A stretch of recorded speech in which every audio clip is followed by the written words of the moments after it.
بسم الله الرحمن الرحيم وإذا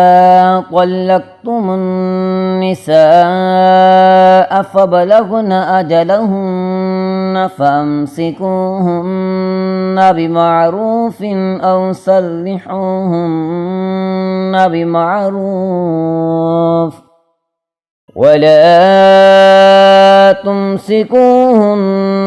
ضرارا لتعتدوا ومن يفعل ذلك فقد ظلم نفسه ولا تتخذوا آيات الله هزوا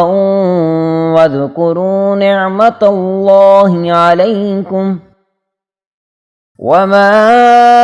أنزل عليكم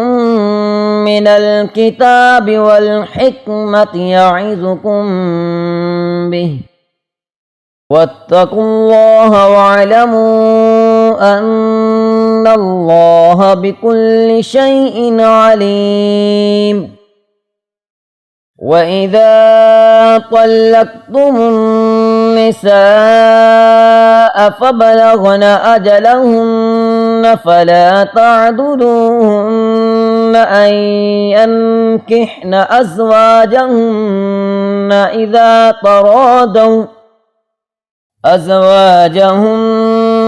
إذا تراضوا بينهم بالمعروف ذلك يوعظ به من كان منكم يؤمن بالله واليوم الآخر ذلكم أزكى لكم وأطهر والله يعلم وأنتم لا تعلمون والوالدات يرضعن أولادهن حولين كاملين لمن أراد أن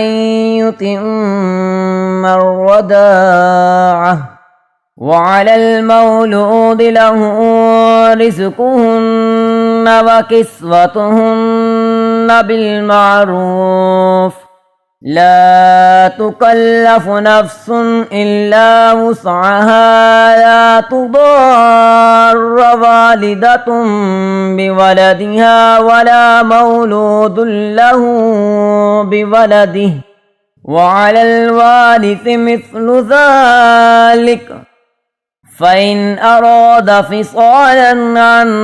تراض منهما وتشاور فلا جناح عليهما وإن أردتم أن تسترضعوا أولادكم فلا جناح عليكم إذا سلمتم ما آتيتم بالمعروف واتقوا الله واعلموا أن الله بما تعملون بصير والذين يتوفون منكم ويذرون أزواجا يتربصن بأنفسهن 4 أشهر وعشرا فإذا بلغن أجلهن فلا جناح عليكم فيما فعلن في أنفسهن بالمعروف والله بما تعملون خبير ولا جناح عليكم فيما عرضتم به من خطبة النساء أو أكننتم في أنفسكم علم الله أنكم ستذكرونهن ولكن لا تواعدوهن سرا إلا أن تقولوا قولا معروفا ولا تعزموا عقدة النكاح حتى يبلغ الكتاب أجله واعلموا أن الله يعلم ما في أنفسكم فاحذروه واعلموا أن الله غفور حليم صدق الله العظيم.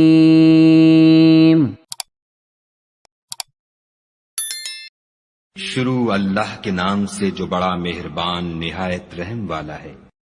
اور جب تم عورتوں کو 2 دفعہ طلاق دے چکو اور ان کی عدت پوری ہو جائے تو انہیں یا تو حسن سلوک سے نکاح میں رہنے دو یا بطریق شائستہ رخصت کر دو، اور اس نیت سے ان کو نکاح میں نہ رہنے دینا چاہیے کہ انہیں تکلیف دو اور ان پر زیادتی کرو، اور جو ایسا کرے گا وہ اپنا ہی نقصان کرے گا، اور خدا کے احکام کو ہنسی اور کھیل نہ بناؤ۔ اور خدا نے تم کو جو نعمتیں بخشی ہیں اور تم پر جو کتاب اور دانائی کی باتیں نازل کی ہیں جن سے وہ تمہیں نصیحت فرماتا ہے ان کو یاد کرو، اور خدا سے ڈرتے رہو اور جان رکھو کہ خدا ہر چیز سے واقف ہے۔ اور جب تم عورتوں کو طلاق دے چکو اور ان کی عدت پوری ہو جائے تو ان کو دوسرے شوہروں کے ساتھ جب وہ آپس میں جائز طور پر راضی ہو جائیں نکاح کرنے سے مت روکو۔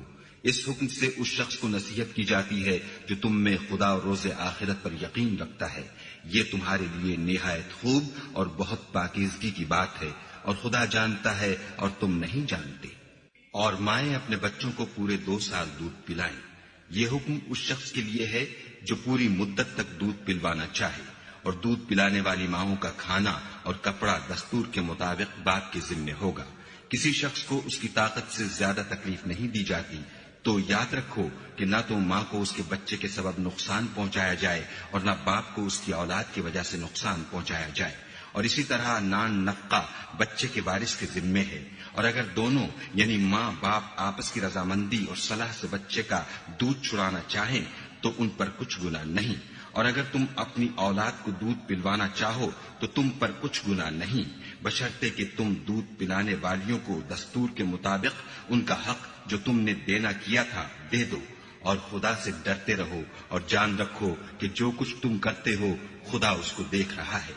اور جو لوگ تم میں سے مر جائیں اور عورتیں چھوڑ جائیں تو عورتیں 4 مہینے اور 10 دن اپنے آپ کو روکے رہیں، اور جب یہ عدت پوری کر چکیں اور اپنے حق میں پسندیدہ کام یعنی نکاح کر لیں تو تم پر کچھ گناہ نہیں، اور خدا تمہارے سب کاموں سے واقف ہے۔ اگر تم کنائے کی باتوں میں عورتوں کو نکاح کا پیغام بھیجو یا نکاح کی خواہش کو اپنے دلوں میں مخفی رکھو تو تم پر کچھ گناہ نہیں، خدا کو معلوم ہے کہ تم ان سے نکاح کا ذکر کرو گے، مگر ایام عدت میں اس کے سوا کہ دستور کے مطابق کوئی بات کہہ دو، پوشیدہ طور پر ان سے قول و قرار نہ کرنا، اور جب تک عدت پوری نہ ہو لے نکاح کا پختہ ارادہ نہ کرنا، اور جان رکھو کہ جو کچھ تمہارے دلوں میں ہے خدا کو سب معلوم ہے، تو اس سے ڈرتے رہو اور جان رکھو کہ خدا بخشنے والا اور حلم والا ہے۔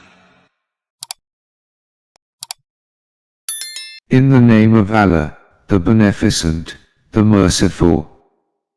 When ye have divorced women, and they have reached their term, then retain them in kindness or release them in kindness. Retain them not to their hurt so that ye transgress the limits. He who doth that hath wronged his soul. Make not the revelations of Allah a laughing stock by your behavior, but remember Allah's grace upon you and that which He hath revealed unto you of the scripture and of wisdom,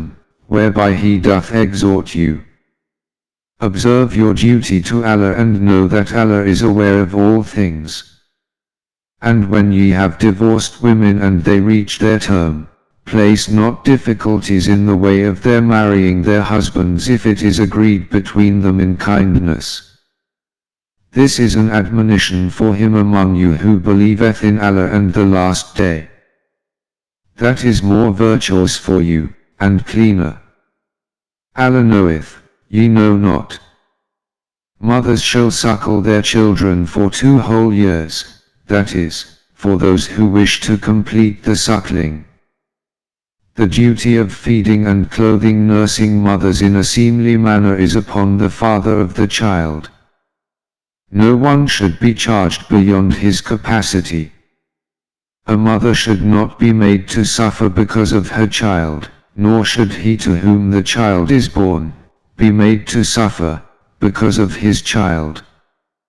And on the fathers, there is incumbent the like of that, which was incumbent on the father.